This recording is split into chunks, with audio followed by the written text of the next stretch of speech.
Some of y'all just, how you gonna tell me what I can and cannot be offended by and continue an issue that was already clear? Anyway, moving on. Sisterhood of Hip Hop, season 3, episode 8. Um, Gotta have it or something like that. So basically, how many damn episodes is this show? Because you remember, first season and second season they used to have like 8 episodes, and this is like the eighth episode, the eighth episode, and we still got another episode next week, and that's not even a finale, I don't believe. So maybe it's like 10 episodes. That's kind of cool though. Even though if they do bring this show back, I would like them for some reason.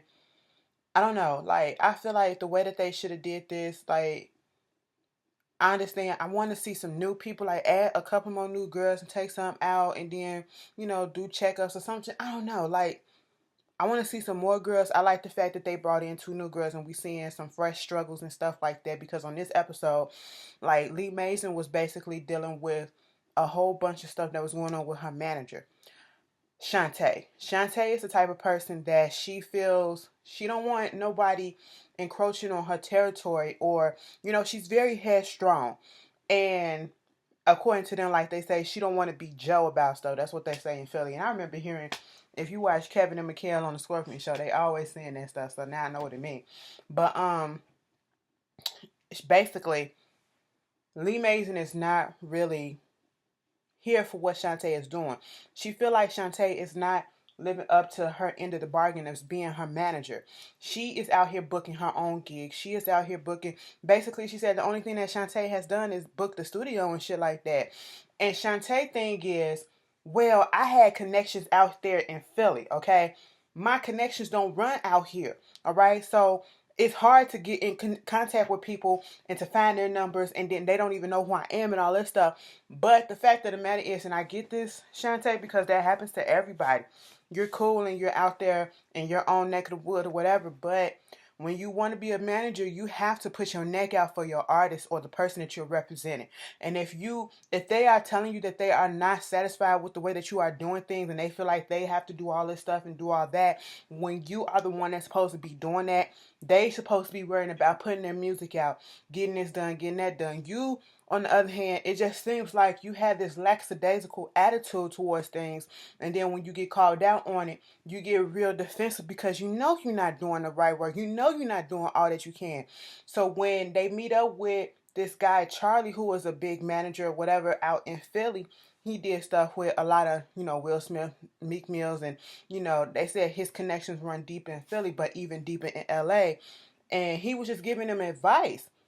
Shantae was not feeling it. She really wasn't trying to hear it. And I understand you feel like somebody encroaching on your territory and all that, but this is a veteran in the game, someone that can help you. So you need to sit there and take the advice from this person and not always feel as though or think that somebody is trying to take your spot. You're going to give your spot away easily by the simple fact that you're not trying to listen to your artist, the person that you're supposed to be representing. And so she wants you to sit down with Charlie and wants him to bring him on as a team. She's like, we out here, all these artists and people, they have teams, not just one person doing stuff. Me and you, we have to, if we want to be bigger, we need to have a team. And like Charlie said, you have to have connections. It's where you know who you know to get your foot in the door. And you have to go out there and put that footwork in, Shantae.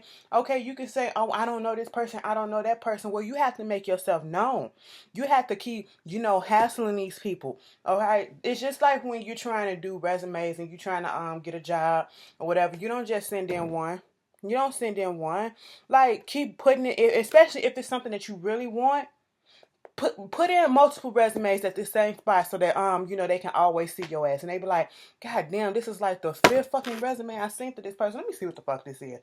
Okay. Let me call her in for an interview, and that shit works and it happens because that's what it does. My mom do that shit for people, and I've done it myself, and that's how I got where I got. Cause I'm like, I'm not gonna be sitting around just waiting for something to fall in my lap. That's what you have to do. You have to get out there and you have to fucking network, okay? you have to try to get these connections. These connections that people have is not just from out of the blue. They have to go out there and to open up their mouth and to basically promote and sell their artists. All right, you're not doing that. And so maybe Charlie, a veteran person who understands and been there, um, you know, they can help. He can help put that word out for you. He can help show you how to do things, but you really wasn't trying to hear that. And I think you reluctantly just went on ahead and said, fuck it, you can come on the team and I can be cool with it because you don't want her, Lee Mason to go ahead and just fire your ass, okay? She's coming off this high alpha, you know, being on Bayfest with Trina and her and Brianna Perry performing a new song. I didn't know that was the name, those other bitches. Okay, so that's what TLB stands for. I actually like the song. I don't give a fuck what nobody say. I like the song. And so it's like that was a moment right then and there that you could have started networking within Trina Camp or all the other artists that was back there and talked to their managers and got some stuff, even though they're in Florida, whatever. You still could have, you could have had a Florida Connect down there, you up in LA. You could try to get that Florida Connect. Probably know somebody up in LA that could have recommended you to do something. You could have sat down and talked to Trina. You could have came and tried to, let's talk to MC Light people, see how she did some stuff. It's all about word of mouth and putting in that work. Faith without work is dead, okay? You have to put that work in, all right? So off that, Brianna Perry, basically, she's in her feelings and stuff because of her uncle. She never really grieved his death. It's been 4 years since he passed away from brain tumors. He had cancer, brain cancer, tumors all over his brain, and he was only 39 years old. And, she was just feeling a type of way after everything that went down with meeting up with E-Class, and he basically saying that he didn't like the name of her EP. He didn't like the fact that she wanted to give the music away for free, and the fact that her mom basically was siding with him. And her thing is, this is the difficulties of having your mother as your manager, because sometimes you can't really see, you don't know who you're talking to. Am I talking to my mother or am I talking to my manager? And at certain points when you need your mother, she's getting her manager. And so she had to have this conversation with her mother, and basically her mother didn't realize that's how she was feeling. And she was like, do you even know when I'm feeling some way? Do you even know that? And her mother thing is, yeah, I realized you was going through some stuff, but I didn't know it was that deep. But my thing is, you had to be strong and all this stuff. And then Brianna was like, you always telling me that. But there is sometimes that I need to just cry. I need to just let my emotions out. And she's right. She's right. She was like, I just need my mom. So, of course, she taking it in. She's a little hurt with her feelings or whatever, because they are close. And I can understand being hurt or whatever. Any parent that's close to their child or think that they're close to their child and having their child come in and saying, basically, you don't know me the way that I want you to know me, and I'm needing you, not this other person. I need my mom. I need my dad, So it was cute. She took it in stride, and they was like, let's go down and go visit the brother / uncle's grave. So they went to Florida. They visited the grave. They had a little breakdown. And it seemed like it was something that was very therapeutic for them, and especially Brianna, and something that she needed, because, like she said, she was not grieving the whole thing correctly. She did not take the time out to grieve, and she finally broke down. It was a touching scene. But I have to correct her. Now, correct me if I'm... That was a moth. That was a moth, baby.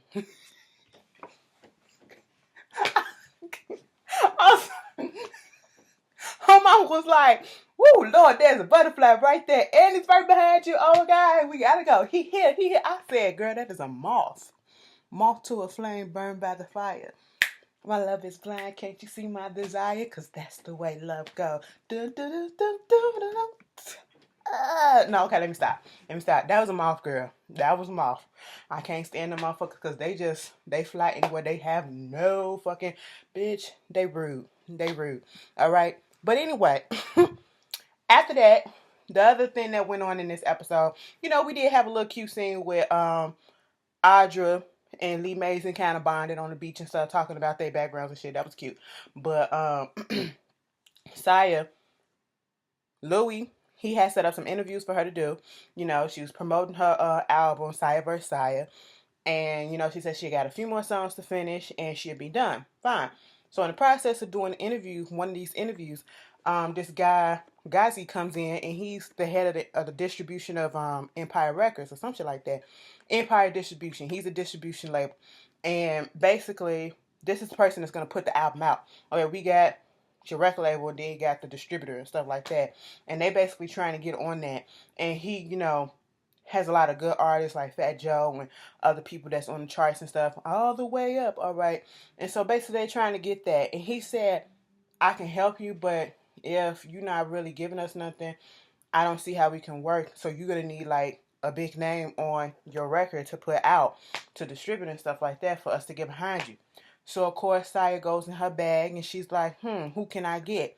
Irv Gotti. He did say if I needed some help or whatever to come to him because he got, he gonna be on deck for it. And so they reached out to him and he at first was saying that this sounds like you need something right now. And I got my hands in a lot of projects right now. But he says, you know what, for you, I'm going ahead and do it. And see, Saya got connections, okay?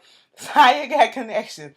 What I feel like Shantae need to do, she needs to just sit down and talk to like the more experienced managers of the group and see how they work their thing. It's nothing wrong with just asking questions and, becoming aware of your profession or whatever and, improving your craft because you're supposed to improve your craft. Okay. You study people, you study things that's doing it and you ask questions. There's nothing wrong with that.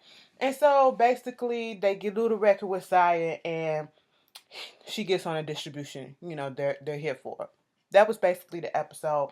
Next week, I can't wait to see next week's episode because I want to hear each girl verse because they're supposed to be picking who's going to be on MC Light's song, and whoever the girl get picked, they get to go with her on tour.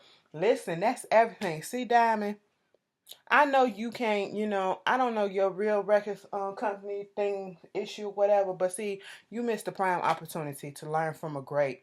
You learn and study the great so that you can become greater. Those are the words of Michael Jackson, okay? You know what I'm saying? Where he got those from, I don't know, but that's what I heard him say. And that's one of the things that always stuck in my mind. You always learn from the grace in your craft so that you can become greater. She don't get that. And bitch, that's probably why you ain't on the show. Because ain't nobody trying to care about your Instagram boutique. You and Brandy need to hook up. And I'm talking about Brandy from Love and Hip Hop Holly. Oh my God, y'all. Listen. It came on earlier today, right? Before this shit. And I deliberately had to watch the end of it. I didn't watch that whole episode. I had to watch the last 10 minutes of it when they was at the grand opening because that girl is so dumb, but it was so fucking hilarious. When he said, bitch, now I know when Brandy be trying to come up with some lies and stuff off the top of her head, cause then she was like,